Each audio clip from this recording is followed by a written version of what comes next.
Guys आज मैं Instagram पे स्क्रॉल कर रहा था एंड सडनली एक रील आई जिसमें एक मूवी के बारे में एक वो दिया जा रहा था, सजेशन दी जा रही थी और प्रमोट किया जा रहा था लाइक दिस। जैसे मूवी के बारे में बताया जा रहा था। सो वो मूवी के बारे में जानने के बाद मैंने सोचा क्यों ना इस मूवी को एक बार देखा जाए। एंड जब मैंने वो मूवी देखी एंड देन आई रियलाइज्ड कि वो मूवी एक रियल इंसिडेंट पर बेस्ड है। और उस इंसिडेंट के बारे में जब मैंने इस बारे में स्टडी करी एंड मैंने उन सारी चीज़ों के बारे में समझा एंड उस बारे में जाना, सो आई रियलाइज्ड कि कोई इतना भी कैसे गिर सकता है इस दुनिया के अंदर, वेयर जैसे कि हम लोग जहाँ जी रहे हैं वहीं पे वो लोग भी हैं इस अर्थ पे, इस दुनिया में। एंड एक लोगों के अंदर से इंसानियत या प्यार या कोई फीलिंग्स ख़त्म हो जाना, लाइक बहुत ही वियर्ड चीज़ मैंने ऐसे नोटिस करी। जैसे कि आप स्क्रीन पे इस इंसान को देख पा रहे होगे एंड लाइक उसके फेस को देख के आपको समझ में आ ही रहा होगा कि वो इतना इनोसेंट है नहीं। एंड यही इसके पीछे की बहुत सारी ऐसी कहानी है जो आपके जानने के बाद आपको इसके चेहरे से भी नफरत हो जाएगी। इस इंसान का नाम है जोसेफ फ्रिट्ज़ल।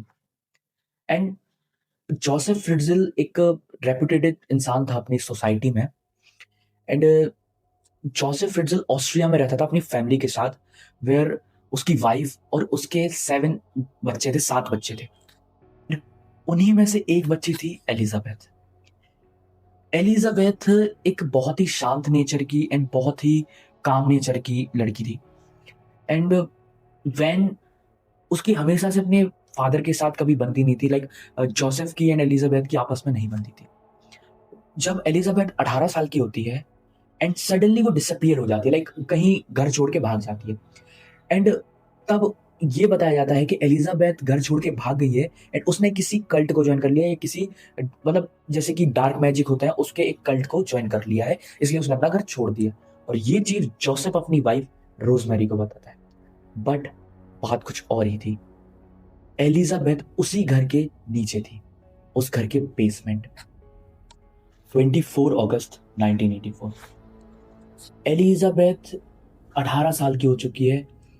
एंड एक दिन जब जोसेफ एंड एलिजाबेथ घर में अकेले होते हैं, जोसेफ एलिजाबेथ से हेल्प मांगता है। उसके बेसमेंट के जो डोर्स हैं उसमें कोई दिक्कत है, तो उसके लिए एक हेल्प मांगता है कि उसको रिपेयर करने के लिए मेरी हेल्प कर दो टूल्स देने में। एंड एलिजाबेथ मान जाती है एंड उसके साथ बेसमेंट में चली जाती है। जब वो एलिजाबेथ उसकी हेल्प कर रही होती है, सडनली जोसेफ अपने पॉकेट से एक हैंकी निकालता है एंड उस पे क्लोरोफॉर्म लगा हुआ होता है। एंड उससे एलिजाबेथ का मुंह ब्लॉक करता है एंड उसको बेहोश कर देता है और उसको घसीटते हुए सबसे नीचे वाले बेसमेंट में ले जाता है। जब एलिजाबेथ की आंखें खुलती हैं तो वो अपने आप को एक ऐसी जगह पाती है जहां बिल्कुल ही अंधेरा है एंड वहां बिल्कुल भी सनलाइट नहीं आती है, बिल्कुल भी, क्योंकि वो एक फ्लोर नहीं 2 फ्लोर नीचे था। उस मेन जो उसका घर था उससे 2 फ्लोर नीचे था।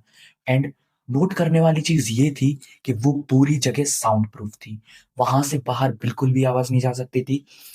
एंड वो बिल्कुल भी हेल्प नहीं मांग सकती थी किसी से भी। जोसेफ एक सर्वाइवल माइंड का इंसान था एंड उसने अपने घर के नीचे एक बेसमेंट बनाया था जिसमें कि वो नॉर्मल काम करता था, जैसे कि लाइब्रेरी या बुक शेल्फ होना या ये सारी चीजें। एंड एक हिडन डोर भी था बुक शेल्फ के पीछे, जहां से उसने और नीचे के फ्लोर के लिए जगह बनाई हुई थी, जहां पे जाके उसने एलिजाबेथ को बंद कर रखा था। एंड उस दिन से शुरू होता है एलिजाबेथ की सबसे मुश्किल दिन। फ्रिट्ज़ल एलिजाबेथ से मिलने नीचे आता था एंड एलिजाबेथ को कहीं ना कहीं इस चीज का पता लग चुका था कि शायद वो इसको यहां से कभी नहीं निकलने देगा। एंड कुछ टाइम तक तो जोसेफ उससे मिलने आता है एंड कहीं ना कहीं जोसेफ ने अपने माइंड में ये चीज प्लान कर ली थी कि वो एलिजाबेथ को कभी बाहर नहीं निकलने देगा। एंड इन सारी चीजों के साथ साथ वो बाहर, जब ये चीज उसकी माँ को पता चलती है कि रोजमेरी घर से गायब है, तो वो ये सारी चीजें पूछना चालू कर देती है एंड उन सारी चीजों के बारे में बहुत ही ज्यादा परेशान होती है। तब जोसेफ उनको वही कहानी सुनाता है जो उसने स्टार्टिंग में बताई थी कि एलिजाबेथ ने किसी कल्ट को ज्वाइन कर लिया है एंड वो हम लोगों को छोड़ के वहां से चली गई है। सो इस चीज से उसकी माँ को भी थोड़ा सा बुरा लगता है एंड वो कहीं ना कहीं एलिजाबेथ से थोड़ी दूरी बना लेती है एंड एलिजाबेथ को भूलने लगती है। सो एलिजाबेथ से ध्यान हटने के बाद जोसेफ हर रोज एलिजाबेथ से नीचे मिलने जाता है एंड सडनली एक दिन जोसेफ ने एलिजाबेथ को सेक्सुअली असॉल्ट करना चालू कर दिया एंड बार बार ऐसे सेक्सुअली असॉल्ट करते करते एक दिन एलिजाबेथ प्रेग्नेंट हो जाती है एंड वो उस बंकर के अंदर ही अपने पहले बच्चे को जन्म देती है एंड 1 साल बाद ही एलिजाबेथ फिर से प्रेग्नेंट हो जाती है एंड वो फिर से एक बच्चे को जन्म देती है। ऐसे ही चलता रहता है एंड एलिजाबेथ बंकर के अंदर 7 बच्चों को जन्म देती है जिनमें से एक बच्चा मर जाता है एंड जब तीसरा बच्चा पैदा होता है तो वो जोसेफ उस बच्चे को अपने साथ ले जाता है एंड वो उसको ग्राउंड लेवल पे लेके जाता है एंड वो उसको अपने घर के बाहर गेट पर रख देता है कि जब रोजमेरी आया एंड वो उसको उठाए तो रोजमेरी जोसेफ से क्वेश्चन करती है कि ये बच्चा कहाँ से आया। तब वो उसको फिर से वही कहानी बताता है कि शायद एलिजाबेथ कल्ट में जाके प्रेग्नेंट हुई होगी एंड उसने अपने बच्चे को ऐसे ही सेक्रीफाइस कर दिया, ऐसे ही छोड़ दिया, तो अब उसको हम लोग अडॉप्ट कर लेते हैं और हम लोग पालते हैं। और तब रोजमेरी उस बच्चे को पालना शुरू कर देती है एंड उसको अपने साथ ही रख देती है। And strange thing is that कि एंड इन सारी चीजों के बाद रोजमेरी या और भी लोग जो उस घर में उस फैमिली मेंबर में थे, वो लोग पुलिस से इस बारे में कोई भी कांटेक्ट नहीं करते हैं या कोई भी चीज बाहर नहीं जाने देते हैं। उन सारी चीजों को अपने घर में ही रखते हैं और एलिजाबेथ के जाने की बात बिल्कुल ही सीक्रेट रहती है। ऐसे ही जोसेफ जो भी बच्चे होने लगते थे आगे, तो जोसेफ उनमें से 3 बच्चों को ग्राउंड लेवल पर ले जाता एंड 3 बच्चों को वहीं नीचे छोड़ देता एंड सेम टाइम पर 3 बच्चे ऊपर ग्रो कर रहे थे, ऊपर बड़े हो रहे थे और सेम टाइम पे ही नीचे भी बड़े होते। नीचे वाले बच्चों की लाइफ में उन्होंने कभी भी सनलाइट नहीं देखी थी एंड उनको ये भी नहीं पता था कि बाहर का वर्ल्ड एग्जिस्ट भी करता है, इन चारों दीवारों के अलावा बाहर का कोई वर्ल्ड भी है। सो एक दिन जब ये सारी चीजें हो जाती हैं, सारी चीजें होने लगती हैं एंड 24 साल तक ये सारे टॉर्चर करने के बाद एक बेटी क्रिस्टीन जो 19 साल की थी एंड 19 साल तक एक ही बंकर में रहना या एक जगह पर रहना कितना ज्यादा ट्रॉमेटाइजिंग हो सकता है आप लोग खुद सोच सकते हो। लाइक मेरी एज भी 19 years and if I am thinking कि मैं सिर्फ एक कमरे या एक जगह पे बंद रहूं, सो ये सारी चीजें सोचने पर भी कितनी ज्यादा ट्रॉमेटाइजिंग है, तो सोचो उन लोगों के ऊपर क्या बीत रही। एंड इन्हीं सब चीजों के चलते हुए क्रिस्टीन की तबीयत बहुत ज्यादा खराब हो जाती है एंड जब जोसेफ नीचे आता है तो एलिजाबेथ उसके हाथ जोड़ती है एंड उससे पैर पड़ती है एंड उससे बहुत ज्यादा भीख मांगती है कि क्रिस्टीन को सिर्फ एक इलाज करवा दिया, क्रिस्टीन का थोड़ा इलाज करवा दे जिससे कि वो रिकवर कर जाए और उसकी बेटी बच जाए। तो बहुत देर इन सारी चीजों के होने के बाद आखिर में जोसेफ उस चीज के लिए हाँ कर देता है एंड वो क्रिस्टीन को लेके हॉस्पिटल जाता है। तो हॉस्पिटल में सबसे पहली चीज जो डॉक्टर पूछते हैं एंड जब वो देखते हैं क्रिस्टीन की हालत, तो उन्हें लगता है कि ये कैसे इंसान ऐसा हो सकता है। लाइक क्रिस्टीन की स्किन बिल्कुल स्नो कलर की होती है, बिल्कुल स्नो वाइट, क्योंकि कभी भी सनलाइट के कांटेक्ट में ना आने की वजह से उसकी बॉडी में विटामिन डी की डिफिशियंसी हो जाती है एंड वो बहुत ज़्यादा बीमार हो जाती है। तो आगे फर्दर ट्रीटमेंट करने के लिए डॉक्टर को सारी डिटेल जानना ज़रूरी थी, लाइक कौन उसका फादर है या उसकी मदर क्या है और वो किस कंडीशन में रही है।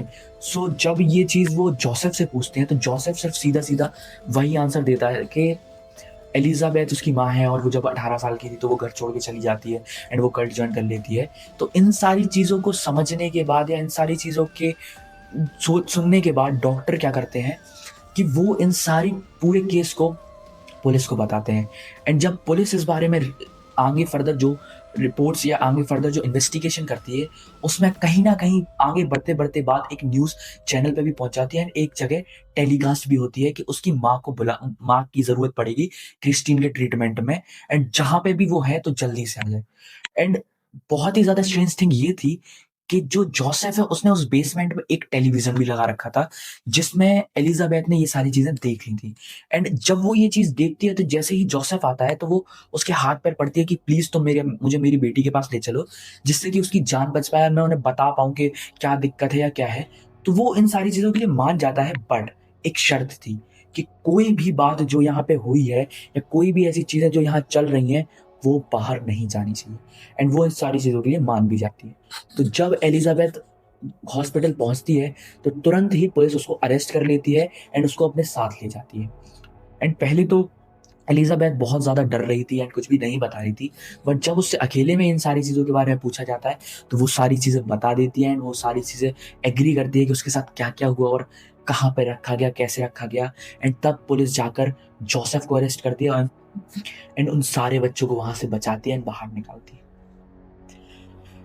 एंड उस दिन के बाद से वो सारे बच्चे एंड वो सारी फैमिली बहुत ही ज़्यादा नॉर्मल और अच्छे से लाइफ जीती है। एंड कोई इंसान 18 साल की एज में उस बंकर के अंदर जाता है एंड जब उसका पूरा लाइफ एंड जब उसकी पूरे यंग एज, जब उसकी पूरी जो मेन लाइफ रहती है, वो निकल जाती है इन सारे ट्रॉमास में और इन सारी चीज़ों में। एंड वो उस बंकर से 42 की एज में बाहर निकलती है।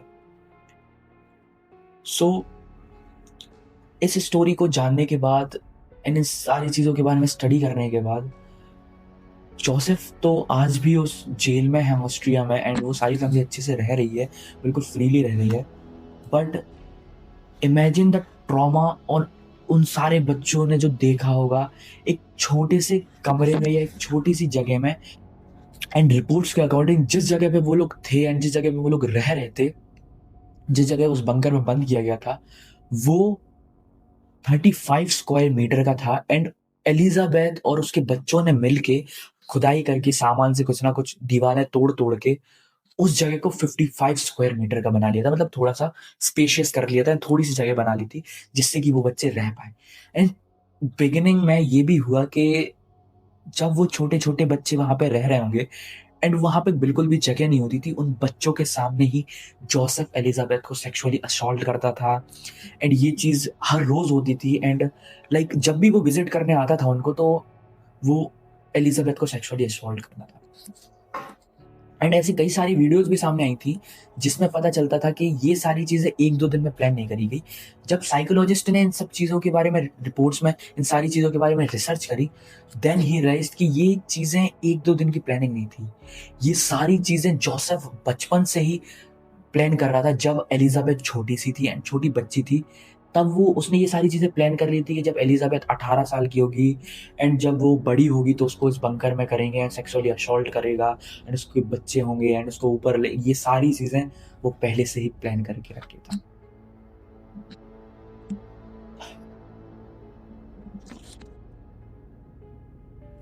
सो ये वीडियो देखने के बाद कहीं न कहीं मुझे लगता है कि शायद आप लोगों को भी बहुत ज़्यादा एक दिमाग में ये सारी चीज़ें चल रही होंगी कि किस तरीके के लोग इस वर्ल्ड में एग्ज़िस्ट करते हैं। एंड ये तो कुछ भी नहीं है, इससे भी कई सारे केसेस एंड कई सारी चीज़ें बहुत ज़्यादा हिडन हैं, जो लोगों तक पहुँच ही नहीं पाती हैं, जो लोगों तक कभी आगे आ ही नहीं पाती हैं। क्या होता अगर एलिज़ाबेथ कभी उस बंकर से बाहर नहीं आती एंड वो सब के सब उसी बंकर में हमेशा के लिए बंद रह जाते? तो कई सारी ऐसी वीडियो सर्कुलेट हुई थी, जिसमें ये भी पता चल रहा था कि जोसेफ ने ये सारी चीज़ों की प्लानिंग कर रखी थी कि अगर वो 15 दिन या 20 दिन के लिए घर से बाहर भी जाता है, तो किसी को भी ये पता ना चले कि उस बंकर में कोई है या उस घर में अभी भी कोई बंद है या कोई है। एंड वो लोग खाने-पीने की सारी जितनी भी चीज़ें रहती थी, वो सारा सप्लाई उनको भेज देता था या पहुँच जाता था उनके पास। एंड बहुत ही मिनिमम एंड बहुत ही लो क्वालिटी की चीज़ें रहती थी, जिससे कि बहुत ऐसी इन सारे बच्चों को मेल न्यूट्रिशन भी था एंड वो बहुत ज़्यादा पतले-पतले एंड बहुत ज़्यादा लाइक तबीयत खराब थी उन सब बच्चों की। सो आफ्टर दिस कई दिन बाद वीडियो बनाई है मैंने, बट इस वीडियो को सुनने के बाद मुझे लगता है कि